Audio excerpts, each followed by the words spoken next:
Quaker Oats made billions off Aunt Jemima. Nancy Green, the woman who created her image, died penniless in an unmarked grave. She was born into slavery, survived to build one of America's most famous brands, and died with nothing. No headstone, no recognition. For 97 years, the woman who built Aunt Jemima into a household name rotted in a grave while executives cashed checks with her smile printed on every box. And when activists finally forced Quaker Oats to retire the brand in 2020, you know what the company said? We recognize Aunt Jemima's origins are based on a racial stereotype. As if they just figured that out. As if the name didn't come directly from a minstrel show. As if black people hadn't been screaming about this since 1889. Today, we're telling the full story, from the invention of the Mammy stereotype during slavery, to the white businessmen who turned that stereotype into a brand, to the black women who had no choice but to wear the costume. During slavery, white enslavers faced a moral problem. How do you enslave millions of human beings, work them to death, separate their families, and still call yourself Christian? They needed a story so comforting it would let them sleep at night.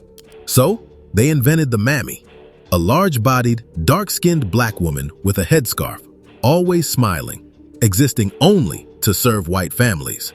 In the stories white people told themselves, she cradles white babies while her own children are invisible. She weeps when the white family moves away, but never mentions her own losses. She chose this life. She's content. But here's what that lie was hiding. Enslaved women forced to nurse white babies while their own infants starved. Women who were brutalized by the men who owned them. Mothers who watched their children sold away like livestock, all while being forced to smile and call their enslavers family.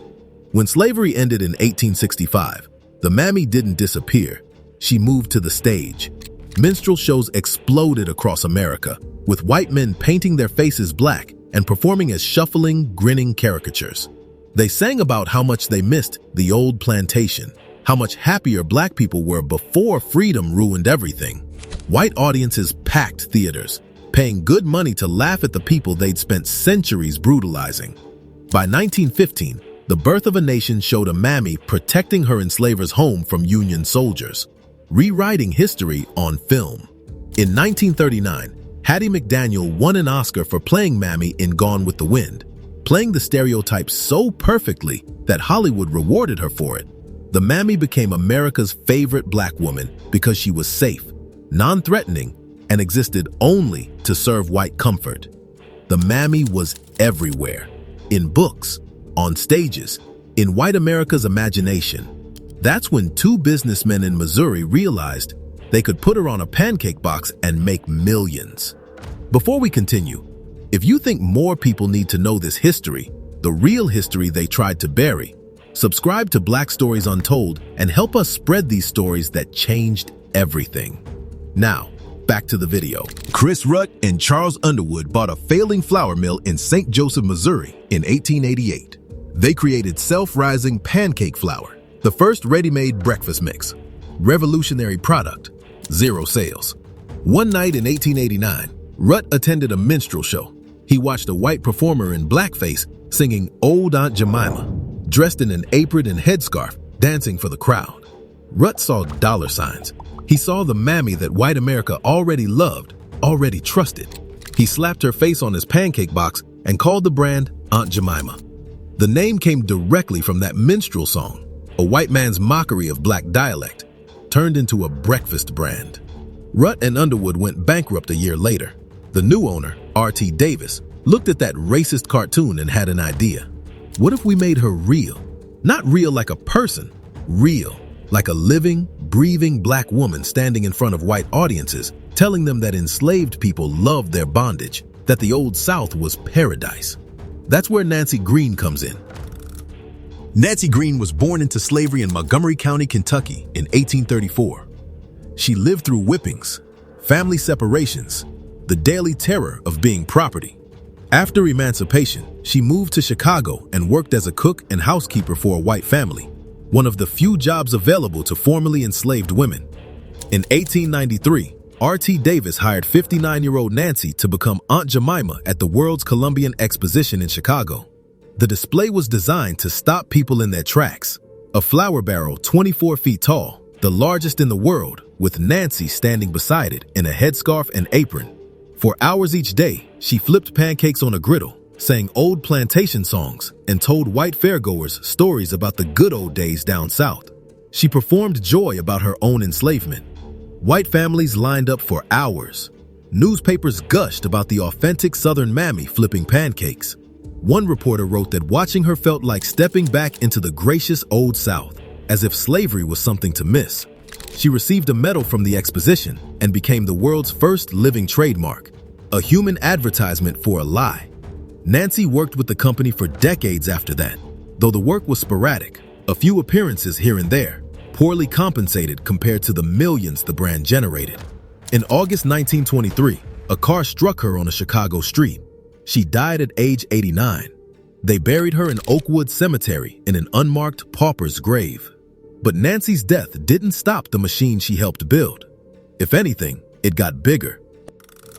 After Nancy made Aunt Jemima famous, R.T. Davis built an entire fictional universe around her. The company created a backstory. Aunt Jemima was a loyal cook on Colonel Higbee's Louisiana plantation who had a secret recipe from before the Civil War. During the war, she supposedly distracted Union soldiers with her pancakes long enough for her enslaver to escape. None of it was real. No Colonel Higbee, no secret recipe, no heroic pancake distraction. But Davis sold it like gospel. In 1909, the company released paper dolls, Aunt Jemima, her husband Uncle Rastus, and their children depicted as comical pickaninnies. One set showed them barefoot in rags, labeled "Before the receipt was sold." Another showed them in fine clothes, labeled "After the receipt was sold." Slavery repackaged as a rags to riches story. The American dream built on plantation nostalgia. The company mass-produced Aunt Jemima rag dolls with exaggerated features, large lips, wide eyes, pitch black skin. They sold cookie jars shaped like her face, salt and pepper shakers. By 1910, over 120 million boxes of Aunt Jemima pancake mix were sold annually. Early advertisements showed white families gathered around the breakfast table, smiling at Aunt Jemima's face on the box. As if having a smiling black servant, even just her image, made their morning complete. The ads featured text written in broken dialect. "I's in town, honey." That slogan appeared on billboards whenever a woman playing Aunt Jemima visited a city. The message was clear. You could have a piece of the Old South right in your kitchen. The loyal black servant who asked for nothing and gave everything. Nancy wasn't the last.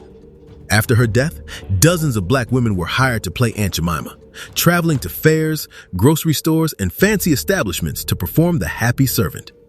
Anna Robinson took over in 1933. The company specifically chose her because she weighed 350 pounds and fit the physical stereotype perfectly. Quaker Oats flew her to New York, had her photographed, and redesigned the packaging around her image. A company history from 1967 bragged about the day they loaded 350 pounds of Anna Robinson on the 20th Century Limited train, referring to a human being like cargo. Anna appeared at the Stork Club, El Morocco, and the Waldorf Astoria, making pancakes for celebrities and Broadway stars. The company plastered her photo in magazines, calling her authentic, the real thing. But census records from 1940 tell a different story. Anna rented a modest apartment in Washington Park with her daughter, son-in-law, and 2 grandchildren. Her documented payment in 1939, $1,200, was nearly her household's entire annual income that year. Lillian Richard worked as Aunt Jemima for 23 years starting in 1925, based out of Paris, Texas. She traveled constantly, performing at stores and community events across the country. In 1948, she suffered a stroke and returned home, where she died in 1956. Her hometown later celebrated her as a pioneer, putting up historical markers, but never acknowledging that the role she played was designed to keep black women in their place. These women took these jobs because the alternative was domestic work for $7 a week. Hattie McDaniel, who won an Oscar for playing Mammy, said it best. Why should I complain about making $7,000 playing a maid? If I didn't, I'd be making $7 a week actually being one. But that choice was still oppression. Embody the stereotype or starve. That's the trap Quaker Oats built when they bought the brand in 1926. And they defended it for nearly a century. In 1926, Quaker Oats bought the Aunt Jemima brand. For the next 94 years, they protected it like treasure. The entire time, Black activists protested. They wrote letters explaining why the image was harmful. They organized boycotts. They published essays about why profiting from a minstrel character was indefensible. Quaker made small changes, cosmetic updates that missed the point entirely. In 1968, they removed her headscarf and gave her a headband. In 1989, they slimmed her down, added pearl earrings and the lace collar, grayed her hair. They called each update modern and respectful, as if pearl earrings could undo a century of selling slavery nostalgia. But they never changed the name, because the name was the brand, and the brand was worth billions. By the 1990s, Black consumers had abandoned the product. Research in 1994 showed Black customers saw Aunt Jemima as a painful reminder, proof that white America still saw us as servants. That same year, Quaker hired Gladys Knight to appear in commercials as a modern grandmother, trying to rebrand without addressing the fundamental problem. In 2014, descendants of Nancy Green and Anna Robinson sued Quaker Oats for billions in unpaid royalties, arguing their ancestors helped develop the recipe and build the brand while dying in poverty. The lawsuit was dismissed, but it forced a conversation about who profited and who was forgotten. May 25, 2020. George Floyd was killed by a Minneapolis police officer who kneeled on his neck for over 9 minutes. His death ignited global protest against every system built on white power, including the ones on grocery store shelves. 23 days later, on June 17, 2020, Quaker Oats announced they would retire the Aunt Jemima brand. Not because they grew a conscience, because a video about the brand's racist history had gone viral, and silence threatened their profits. The statement was careful, calculated. We recognize Aunt Jemima's origins are based on a racial stereotype. As if they just learned this in 2020. As if the minstrel song origin wasn't documented in their own company history. Within hours, other companies followed. Uncle Ben's became Ben's Original. Cream of Wheat removed their black chef. Mrs. Butterworth's reviewed their bottle design. The dominoes fell fast, but only because the world was watching. Only because staying silent had become more expensive than change. By fall 2020, Aunt Jemima's face disappeared from shelves. In February 2021, the brand became Pearl Milling Company, named after the original 1888 flour mill. The new logo showed an old mill building, safe, neutral, historical without the history of oppression. The rebrand made headlines, but for the descendants of the women who wore that costume, it was complicated. Lillian Richard's family said, "Erasing my Aunt Lillian Richard would erase part of history." Anna Robinson's great-grandson called it an injustice. They weren't wrong. These women deserve to be remembered. But as Nancy Green, the activist and church organizer, as Lillian Richard, who traveled for 23 years, as Anna Robinson, who lived modestly while her image sold millions, as full human beings, not as a single racist caricature. In September 2020, Sherry Williams, a Black woman who spent 15 years searching, finally placed a headstone on Nancy Green's grave. Not Quaker Oats, not PepsiCo. A private citizen who believed Nancy Green, the person, mattered more than Aunt Jemima, the character. For 131 years, Aunt Jemima taught America that Black women existed to serve, that our place was in someone else's kitchen, raising someone else's children. Removing her from shelves didn't erase that damage. The stereotype lives on in Hollywood's supportive friend roles, in workplace expectations that Black women should mentor everyone while receiving less pay and fewer promotions. But telling the real story, centering Black women's actual experiences instead of white fantasies about us, takes back another piece of who we really are. Every time we demand to be seen as complete human beings instead of archetypes, we undo another century of propaganda. Nancy Green wasn't Aunt Jemima. She was a survivor who lived through slavery's worst horrors, who helped build Chicago's Olivet Baptist Church into the largest black church in America, who used what little platform she had to advocate against poverty. She deserved so much better than a pauper's grave and a minstrel name. The real tragedy isn't just that the brand existed for 131 years. The real tragedy is that it worked. Millions bought those pancakes and never questioned the smiling black woman in the headscarf, never wondered who she really was, never asked what it cost her. But black people always questioned it. And after more than a century of protest, the world finally listened. Not because we found new arguments, but because we never stopped making them. Never stopped insisting on our humanity until even corporations couldn't ignore us.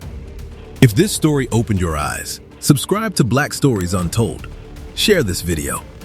Because the only way we stop history from repeating is by knowing our history.